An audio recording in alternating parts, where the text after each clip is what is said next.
지난 시간에 우리가 보았던 것이 뭐냐면 예루살렘 교회가 폭발적으로 교인 숫자가 늘어나는 것을 봤어요. 처음에 시작한 것이 12제자. 그죠? 아주 소규모, 몇 명 안 되는 그런 공동체에서 시작이 됐습니다. 그런데 예루살렘 교회가 아주 적게 시작되는데 몇 명까지? 3,000명까지 늘어났습니다. 예수님이 승천하신 다음에 제자들이 예루살렘에 돌아와서 예수님의 말씀대로 마가의 다락방에서 열심히 기도를 했습니다.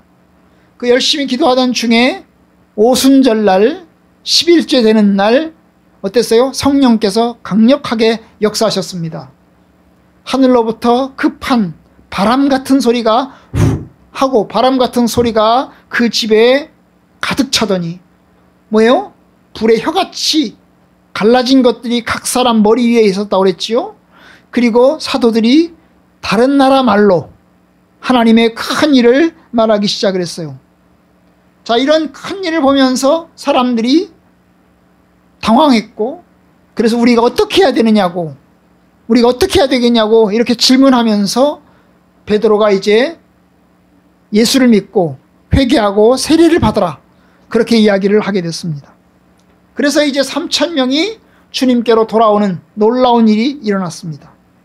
뒤이어서 베드로와 요한이 성전으로 올라가다가, 기도하러 성전으로 올라가다가 거기서 성전 입구에서 구걸하는, 걸을 수 없는 안진뱅이, 걸을 수 없는 이 장애인을 고쳐주는 일이 생겼습니다. 내가 너에게 은과 금은 없지만 나사렛 예수의 이름으로 일어나 걸어라 하면서 그 사람을 잡아당기면서 그 사람이 걷고 뛰게 되었습니다. 이 놀라운 일로 인해서 예루살렘 성에 큰 이제 회오리 바람이 몰아치기 시작을 했어요. 그래서 소동하게 되었고, 그리고 사도와 성도들은 하나님의 복음을 그 예루살렘 성 안에 있는 사람들에게 열심히 전하게 되었어요. 그래서 예루살렘 교회가 숫자가 더 많이 늘어나게 되었죠. 이것이 이제 사도행전의 예루살렘에서의 복음이 전파되는 그런 이야기입니다. 5장에 가면 이제 아나니아 삽비라 사건이 나옵니다. 이 아나니아 삽비라가 또 뭡니까? 사람들에게 재산을 나눠주어서 그걸로 이제 구제를 하겠다고 약속을 해놓고 거짓말을 칩니다. 모든 재산을 다 팔아서 내놓겠다고 약속을 해놓고서는 빼돌려요. 그래서 이제 베드로 앞에 또 큰 책망을 받습니다. 성령을 속였다고, 하나님을 속였다고. 그러면서 어떻게 합니까? 베드로와 이 아나니아 삽비라가 차례차례 죽습니다. 그죠? 네, 갑자기 죽어요. 그 일로 인해서 예루살렘에 있는 또 많은 사람들이 하나님의 일을 두려워하게 되었고, 교회를 두려워하게 되었고, 하나님의 사도들을 두려워하게 되었습니다. 그래서 이제 믿는 사람들이 더 숫자가 많아지게 된 거죠. 예루살렘 전역이 복음으로 퍼지게 된 겁니다. 이제 오늘은 이제 이 예루살렘에서 퍼진 복음이 어디까지?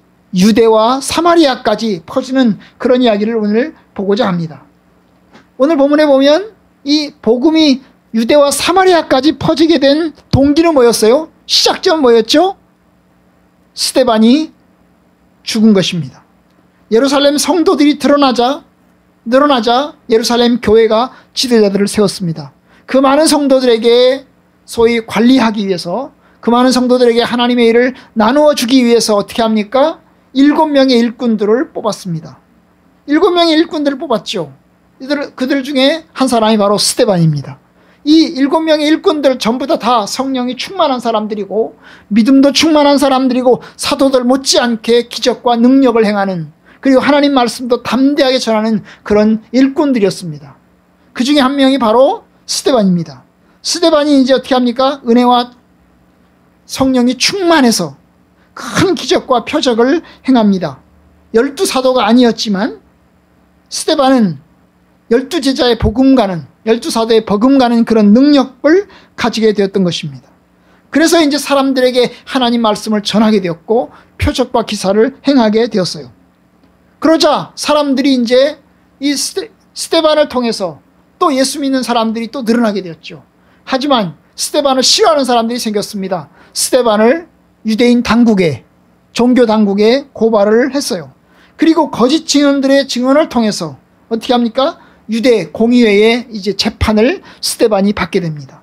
이 재판석상에서 스데반은 담대하게 뭡니까? 유대인의 역사와 하나님의 일하심을 증언하였습니다. 하나님의 일하심이 증언됐죠. 하지만 여러분, 사람들은 이 스데반의 증언을 들으면서 회개하고 주님께로 돌아오기보다 어떻게 합니까? 돌로 쳐서 스데반을 돌로 쳐 죽였어요. 스데반을 성 밖으로 끌어내어서 돌로 쳐 죽인 것입니다. 이 사건,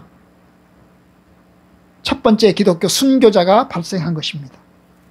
이 스데반의 죽음을 기점으로 해서 예루살렘 교회에 큰 박해가 일어납니다.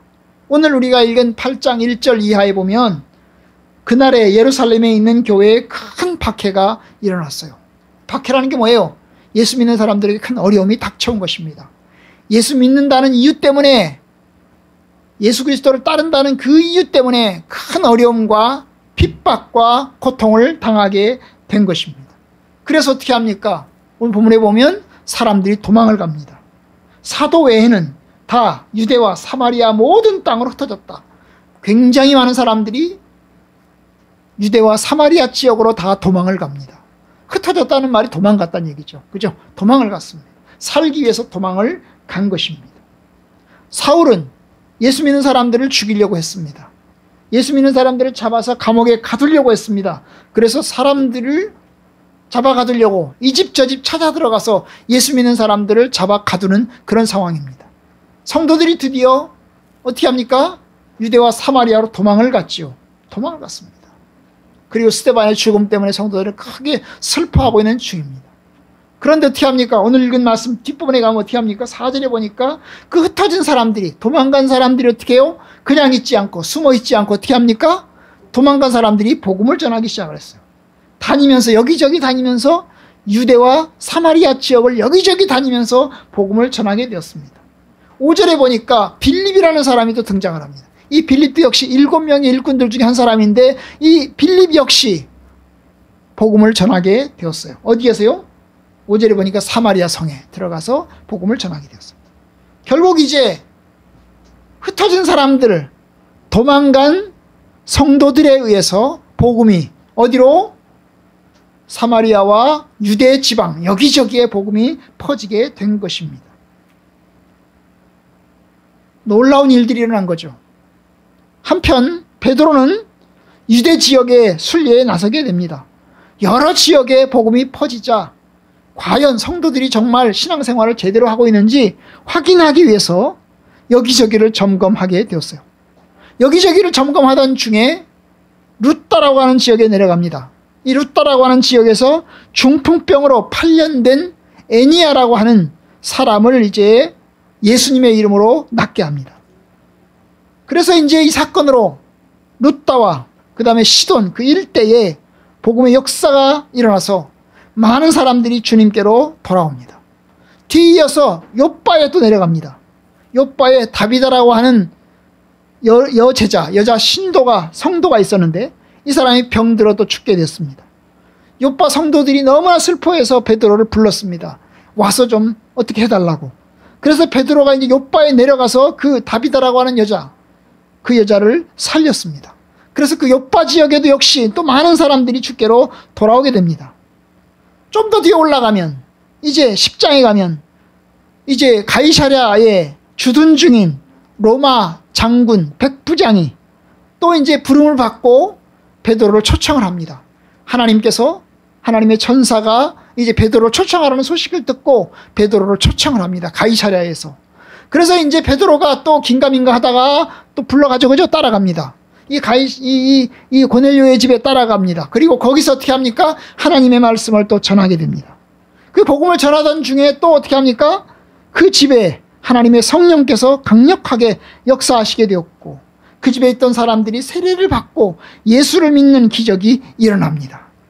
자, 유대와 사마리아와 그 다음에 가이사랴까지 복음이 확대가 되고 있는 것입니다.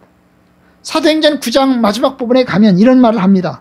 온 유대와 갈릴리와 사마리아 교회가 든든히 서가고 평안하여 든든히 서가고 주를 경외함과 성령의 위로로 진행하니 수가 더 많아지니라. 그래서 이제 어떻게 합니까? 유대와 사마리아 지역에 이런저런 전도사들의 일을 통해서 수많은 사람들이 또 주님께로 돌아오고 또 믿는 성도들이 더 많이 늘어나게 됩니다. 여러분, 하나님의 복음은 확장되고 있는 거죠. 예루살렘에 갇혀있지 않고 땅끝까지 전해져야 되는데 그것이 어떻게 일어났어요? 박해를 통해서 시작이 됐어요. 예루살렘 교회에 일어난 그 박해를 통해서 성도들이 유대와 사마리아 지역으로 퍼지면서 흩어지고 그 흩어진 사람들에 의해서 복음의 말씀을 전해서 이제 어떻게 합니까? 복음이 확장되기 시작을 한 것입니다. 여러분, 이것이 사람들의 계획이 아니죠. 사람들의 어떤 확장에 대한 어떤 프로그램도 아니었습니다. 우리가 이렇게 열심히 전도해서 확장시키자 그런 것도 아니었습니다. 여러분, 이것은 사람 주도가 아니었습니다. 오히려 그것은 사람의 계획 속에는 없는 하나님의 일하심이 그 속에 들어있었어요. 사실 예루살렘에 있는 사람들은 흩어질 생각이 없었습니다. 예루살렘 밖으로 나갈 생각이 없었습니다. 그런데 스데반의 사건 때문에 결국 박해가 시작되었고 박해가 시작되자 성도들이 밖으로 나가서 흩어지면서 복음이 확대가 된 것입니다. 여러분, 박해가 필요하다. 우리도 박해를 받아야 복음을 전하겠다. 이렇게 생각하는 사람이 누가 있어요? 아무도 없습니다. 박해받는 걸 원하는 사람, 핍박받는 걸 원하는 사람 아무도 없습니다. 그들은 박해받기를 원치 않습니다. 그런데 하나님께서 박해라고 하는 건 방법을 통해서 성도들이 흩어지게 하셨습니다. 거기다가 복음을 전하는 사람들은 사도들이 아니었습니다. 여러분, 사도들이 나가서 열심히 복음을 전한 게 아닙니다. 사도들은 그냥 예루살렘에 머물러 있었습니다. 누가 흩어졌죠? 성도들이 흩어진 것입니다. 성도들이 흩어졌어요. 그런데 흩어진 성도들이 가만히 있지 않고 어떻게 합니까? 여기저기에서 복음을 전하게 된 것입니다. 물론 그 흩어진 성도 중에서 7 일꾼 중에 한 명인 빌립도 그 속에 들어있습니다. 여러분, 맞아요. 하나는 박해, 하나는 흩어진 주의 성도들이 하나님의 복음을 전하게 되었어요. 여러분, 우리가 뒤에 보겠지만 9장에 가면 사도 바울이 회심을 합니다. 사도 바울이 회심해서 주께로 돌아오지요. 다메섹으로 가는 길에 주님을 만납니다. 그리고 주님께로 돌아옵니다. 스데반이 죽을 때 그 자리가 있었고 사도들을 핍박하고 성도들을 핍박하고 주님의 교회를 핍박하는 그 선봉에 있었던 바울이 어느 날 갑자기 예수를 믿게 됩니다. 그리고 주께로 돌아옵니다. 그런데 그 역시 복음을 전합니다. 여러분, 놀라운 사건입니다. 사도 바울의 회심은 예루살렘 교회에 큰 충격적인 일이 발생합니다. 왜냐하면 사도 바울은 너무나 유명한 사람입니다. 예수 믿기 전부터 유명한 사람이에요. 핍박하기로, 예수 믿는 사람들을 핍박하기로 유명한 사람입니다. 그런데 그가 주님께로 돌아왔어요. 그리고 이제 복음을 전하기 시작합니다. 이것이 예루살렘의 큰 변화와 뭡니까? 큰 이제 무브먼트로 발전하게 되는 겁니다. 여러분, 이 모든 것이 누구의 일입니까? 하나님의 성령의 일하심에 있습니다. 주님의 교회는 하나님의 일하심, 성령의 일하심과 함께 확장되었습니다. 그 성령의 일하심 안에 기적도 있습니다. 성령의 일하심 안에 하나님의 말씀의 능력도 들어있습니다. 물론 항상 이런 식으로 성령의 강력한 역사하심 속에서만 복음이 확장된 것은 아닙니다. 조용하게, 아주 서서하게, 서서히 이름 없이 복음이 전해진 경우도 있습니다. 어쨌든 이렇든 저렇든 복음이 전파되고 그 다음에 흘러가는 것은 하나님의 성령의 일하심이고 능력입니다. 초창기 성도들은 너무나 가난했고 힘들었습니다. 정말 핍박도 많이 받았습니다. 그리고 사람들에 의해서 무시도 많이 당했습니다. 자, 그런 중에도 하나님의 말씀을 전하게 됐던 겁니다. 자기들의 정체성을 분명히 하고 우리가 하나님의 사람들입니다. 우리는 예수 믿는 사람들입니다. 우리는 크리스천들입니다. 그러면서 하나님의 말씀을 들고 어디에 가든지 신앙생활 똑바로 잘하고 그리고 만나는 사람들마다 하나님의 복음을 전함으로 이제 하나님의 복음이 퍼지게 되었습니다. 저와 여러분들도 예수 믿는 거 정체성 똑바로 가져야 됩니다. 나 예수 믿습니다. 나 하나님의 백성입니다. 나 하나님의 자녀입니다. 그렇기 때문에 어떻게 합니까? 신앙생활을 잘해야 되는 거죠. 하나님의 말씀 가운데 성실하게 신앙생활을 잘해야 합니다. 그리고 또한 어떻게 합니까? 할 수만 있으면 예수 믿는 것을 드러내지 않을 수 없습니다. 하나님의 말씀으로 사람들에게 이야기하지 않을 수 없습니다. 하나님의 성령께서 일하셔서 우리가 주의 복음을 이제 만방에 전하면서 주님의 교회가 확대가 될 겁니다. 우리는 다만 성실하게 하나님 말씀 전하고 믿음으로 살아가는 겁니다. 저와 여러분들이 성실함으로, 한편으로는 하나님의 말씀에 이제 성실함으로 신앙생활을 잘 감당해 나가는 가운데 주님께서 일하실 기회가 주어진다면 하나님의 복음을 전하는 그런 사람들이 되기를 주님의 이름으로 축복합니다.